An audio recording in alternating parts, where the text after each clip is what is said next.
Hey everyone, let's talk about emotion and welcome to Investing Testing. Don't forget to hit that subscribe button so you can keep up to date with everything. Emotion, when playing the stock market, can be awful. Emotion gets in the way. I'm talking not emotion as in gut feeling. I'm talking about fear and excitement, and I hope you know what I'm on about because when you actually look at the definition of emotion, like I have on the screen right now, a strong feeling derived from one's circumstances, mood, or relationship with others. It's not exactly descriptive. And yeah, you have something over here as well. Emotion are biological states associated with all the nerve system brought by neurophysiological changes, various. In my mind, emotion is the basic of psychology. It's something that came about when we were very young to understand our environment, what's dangerous and what's not. And it's also something that probably came about with when our ancestors were in the jungle trying to survive. It's our basic, like every animal seems to run on emotion, of course.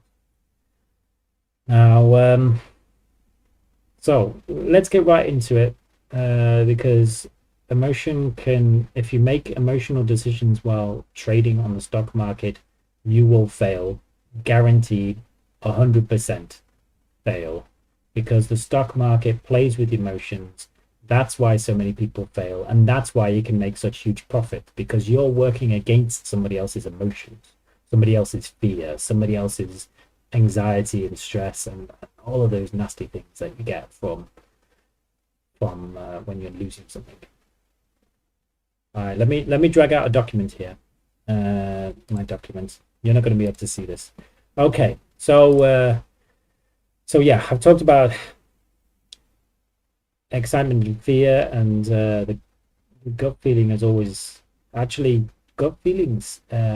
Let's talk about that for a second. I'd love to hear your opinion on this, but I find that gut feelings are often correct. It's something that feels like it's linked more to the logical part of the brain, of the mind, the cognitive thinking. And so oftentimes I would trust my gut over any emotion any day. More. Of course, I would trust my way of thinking and my confidence more. But that's something else. We'll get to that when we're exploring self-doubt. Ooh, self-doubt. Yes, so we have to trust in us, in yourself, to be able to understand that you have the knowledge you need to understand what is going on. You just need to be confident in knowing that the knowledge that you have is correct. If you think that stock is going to go up based on some strong evidence that it will most likely go up. But you have to make sure that's up-to-date information and your current way of thinking is up-to-date. That's the hard part and the exhausting part because you've got to keep up-to-date. You've got to keep reading. You've got to keep watching videos. You've got to keep doing that fundamental analysis to be able to confidently say that you are correct. And that's a big part of it. And I think that everyone has the ability. However, you always have those things in your mind, emotional reactions that will bring you down, whether it be self-doubt, whether it be anxiety, like, oh, I'm not good enough with this, this is not going to work, or any sort of emotional reaction, whether including the reactions you get when you're gambling. The feeling of excitement is a bad emotion. You should not be seeking excitement in this. And I will explain in a bit about that more. Yes. So when we're talking about excitement, the reason I say that excitement is a bad feeling is because we wins. This is called noted greatly in sports, where you can see that if somebody's had so many wins and then they have one loss, they will feel that loss way stronger than all of those wins put together. Unfortunately, in if we were in a wild environment where we had dangers all around us, loss aversion would help us quite a bit to ensure that we survive, of course. However, in the situation of the stock market, you're gonna lose quite a bit in terms of how many stocks you actually lose with. But if your stop loss is set at a less amount than your take profit, then overall you're gonna win, because even if you are losing more than you're winning per stock, you're still winning, because the take profit is always higher than the stop loss. If that makes sense. So that's one place where your emotions will start bringing it down. Honestly, you will feel this. I've felt it many times, where you just start feeling sad, depressed, anxious, stressed, feeling like you're in a rut and you can't get out. And then you look at the overall picture and you realize, oh, like, I've made a lot of money. Why am I so stressed? But you will, guaranteed, with statistically speaking, you will get a bout of a time where you will just have a day, 2 days, 3 days, if you are trading, where you will just be constantly losing again and again and again. It will feel like it will never end, but it will end. And you have to look at the statistics. You have to look at the bare mathematics to understand that you are doing well. But that's hard, being human. The next thing I want to talk about is ownership. Now, there is this feeling, this is something that you really have to, if you want to play the stock market well, or anything well, if you're doing any sort of business, because we're going to be exploring a lot of different things in this channel. If you are wanting to set up some type of business and you are wanting to do well, you have to get rid of this idea that you own something.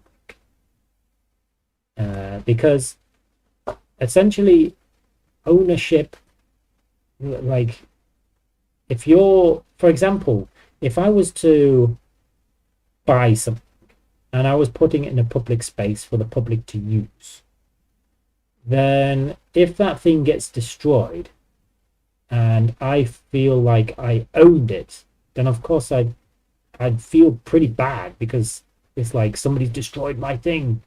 This is my thing. And as human beings, we have a habit of putting emotion into objects. For example, this little monkey here was given to me by one of our children, and and of course, it's, in reality, this is not worth much, but to me and the child that made it, we are both very happy with it, and I feel like I can take ownership of this because it's been gifted to me, and it's something that they found difficult to make, and they spent a long time doing it, and so they invested a lot of time, and so then I have this sentimental value for this. But in reality, the monetary value of this is very poor. It's cheap. And if it gets destroyed, of course, I'll be sad. But that's the thing. If I was playing the stock market and I was wanting to buy this, and I was wanting to make a profit, and say, for example, oh, I've always wanted to own a piece of Tesla, and I buy the Tesla stocks, and I realized that I wanted to make some money, but then the Tesla stocks start going down because they're not doing so well. And I realized that, I should sell my stocks, but I'm holding those stocks a little longer because they're Tesla, and Tesla's special to me. me in particular, just like this monkey, special to me. So I keep the stocks and it goes down and down and down. And I keep losing more and more money, not wanting to, and using, I even created a strategy before I entered into the, before I ended up buying the Tesla stock. And I had a full strategy and I wasn't following it because I just felt happy that I had Tesla stock. Unfortunately, that, like, overall, because you have that feeling of owning that thing, then you will be at greater loss in the future. You have to look at everything as an investment. You invest, you don't own. You invest into the Tesla stock. And if you need to pull out to make that profit, you pull out. Somebody, Richard Branson, does that quite famously, where he puts so much effort, so much energy into creating the best business he can possibly create, only to sell it when it's at its highest point. He's done that time and time again. And he's been famous for it. And now you'd see Virgin absolutely everywhere. So ownership, the emotions belonging to ownership is, it can be bad. And also in everyday life, in your general life, it's best to kind of get rid of these kind of this feeling of ownership, because it can actually spill over into relationships, and that can be bad, because that can be possession, feeling of needing that person. But that's a separate topic. We're talking about stocks here now. Okay, we're going over now. So of course, then you have the stress. When we're talking about stress in the stock market, you will frequently find that there'll be situations which is highly stressful. The stock market will play on your emotions to high hell, and when you're in a state of stress, I know this for myself, you will not be able to hear your gut. You won't be able to feel your gut. You will not be able to think clearly. Your mind will be clouded. You'll have clouded judgment. Oh, I should have brought that up on the screen. But when you have a cloudy mind and you cannot think straight, that's when you also make bad decisions. Stress is inevitable and it will happen.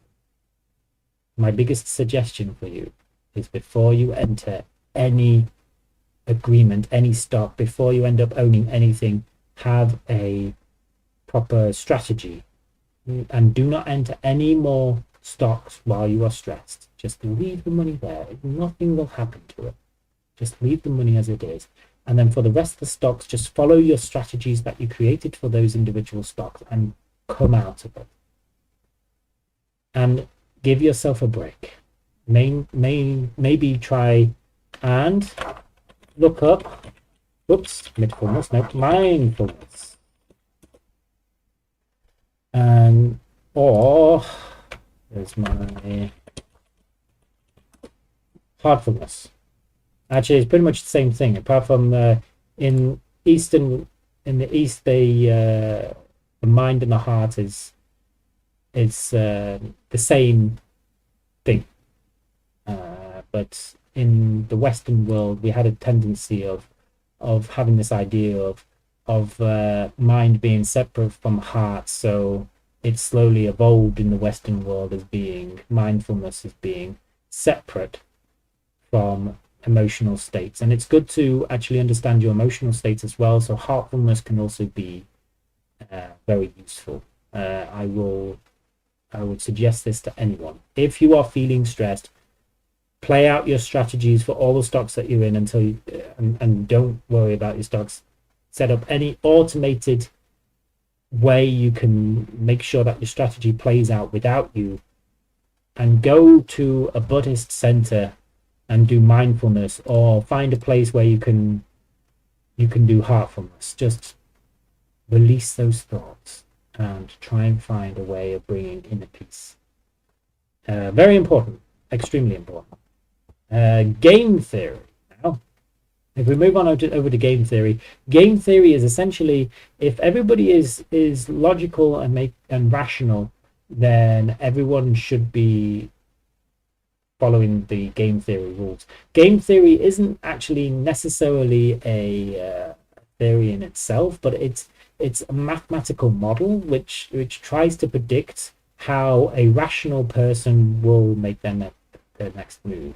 A rational person, and or as it says here, a rational decision maker, essentially is a an individual that isn't making decisions upon their emotional state. They are making rational decisions to understand how to move forward. Now, I put this into the emotional section because you will have to understand uh, how other people are thinking, and most people are rational that are playing the stock market. So you will probably be able to predict people's patterns of behavior, but you want you will want to be in a state of flow. Uh, Actually, I should bring that up. Flow, state of which in psychology it's a state of being in the zone. It basically you are concentrated in what you are doing, and everything else around you is not even there. It's when you're not feeling happy, you're not feeling sad, you're not feeling anything except for the fact that the thing that you are doing has completely absorbed you, and that is basically your world. And flow is incredibly important to try and achieve in various different things. I try to achieve it in various different places throughout my life, whether it's my main work or it's actually working the stock market. So yeah, and it's a way of actually following down the path of game theory, and game theory will state how the people will be reacting as well. However, the stock market isn't like that. We have enough retail investors investing using their emotions, and therefore, yeah, you've also got to think about how those people will be investing, so you can best take advantage of that and be able to, as bad as it sounds, take money from those people, because all of the money that's being put in the stock market has to come from someone. Someone has to buy from you when you want it to sell, of course. And then, of course, you've got to look at the overall sociological situation, sociology, instead of just looking completely in the psychological point of view. We also got to look at how people interact as groups. You should try and read up as much on group behavior as you can, so you can understand how best to use that in the stock market. Maybe you'll be able to see that in action when I'm actually doing live previews of me playing the stock market. I'm looking forward to being doing that. We're getting closer to do that, because I want to make sure that these explainer videos are out there, so you've got something to fall back on if you don't know what I'm on about in the future. And here's a big one. If you know yourself, you will know your stocks. You have to look introspectively a lot. You need to have a journal. Although I'm not having a journal right now for stocks, I've had a journal in the past for looking at myself emotionally, because I'm not trading right now, I'm investing. But if you are trading, then you need to know why you did something. So you may not follow your plan, and you will pull away, and you will trade a different way, and you have to figure out why did you come away from your strategy. And it's best to write a journal about all of that, so you can then look at it later and figure out why. And it will be interesting it is an interesting thing to do, because to actually see yourself as a basically an animal of habit, an emotional being who reacts uh, to things in a certain way, and you'll be able to see that. You'll be able to see how you interact, and try and figure yourself out psychologically, break yourself down and figure all of that out, because you will need to be in a good place to be able to play. um, and of course, saying that, any self-doubt that comes about will pull you down. Now, I don't need to describe what self-doubt is. I'm pretty much positive that you know it already. uh, but it is honestly something that can really pull you down. It was like what I said at the beginning of this video. If you have any doubt that you may be wrong, you could actually make the wrong decision because you go against what you know is right, but you think is wrong because you are wrong. So then you make a different decision, if that makes any sense at all. The thing is you got to work on that. If you have any self-doubt, it's the same as being in a state of stress. Just pull away and work on it. Try and overcome it, and come around to actually building yourself back up again. Go out with friends. Go and do some small projects that can build you up to the point where you feel in yourself you're ready to be able to play again without getting too emotional, attached to everything, and to know that what you actually think is correct. So maybe even play the stock market without using real money if you're ever in a state like that, just to bring back your self-confidence, because self-confidence is key in this situation. And yeah, but it's easy to get stuck in that rut of just think complete self-doubt, but you need to find a way of getting out. And sometimes it is just risk things, just do it sometimes. But it depends on where you are, but you will know better than I where you are and how to go about it. Because if you're stuck in this situation where you are constantly using virtual money and not using your real money, then either the stock market isn't for you, or you need to take a brave jump and just try and play the stock market. Certainly if you've been doing very well with the virtual money, if you can see you've been winning time and time again and you still doubt yourself, just try and ignore it and play the stock market, and try and figure that out, because it will bring you down, that self-doubt. Anyway, I've been a bit contradictory there, but I hope you understand. There's one final emotion I'd like to talk about, and that is overconfidence, because of course you've got one end of the spectrum is self-doubt, but overconfidence. Now here is, it's something I've never really suffered from. I can't say much about it because I can't draw from my own experiences. However, I can understand how somebody has had so many wins in their life that you just feel so confident and you can do anything. And the thing is that if you're overconfident like that and you skim through news, for example, or any information, if you skip over parts of the fundamental analysis or the technical analysis, you can miss things, and you can miss very big things, especially if you're overconfident. Like, you just see a little bit of information about a certain stock, and this information is maybe a month old, and you know this stock is you knew back then that the stock was going to go up, and you are still saying, without any new information, a month later, that, oh, I don't need to worry, this stock is going to go up. And you're telling other people that is overconfidence. you need to go back and you need to read and you need to make sure that you keep track of that stock, because there can be surprises. There can be something that happens.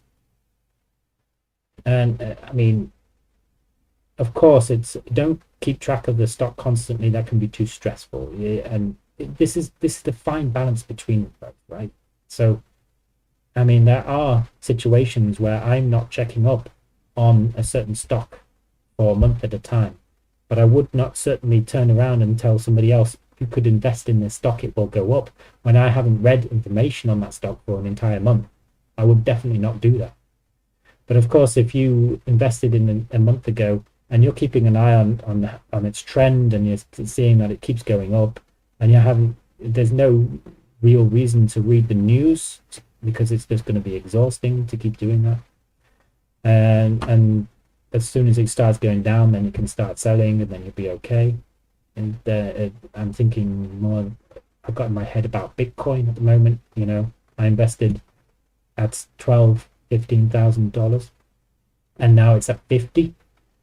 And I didn't actually read anything on it. I'm just like thinking I'll pull out in December, and it's only today that I was looking, and it was like somebody was talking about the $50,000 mark being the resistance line, and if it goes below that, you've got to be careful. And somebody else is talking about it crashing, and this is new news to me because I was basing it on the history of Bitcoin, and I thought, okay, I'm pulling out in December. That's my strategy, and that's my long-term strategy. But maybe I will have to change my strategy, because if I'm overconfident, if I am cocky, if I got too much ego, I could be saying, "Ah, no, I'm right. They're wrong. I'll keep investing." And then it crashes, and then I lose a lot of money.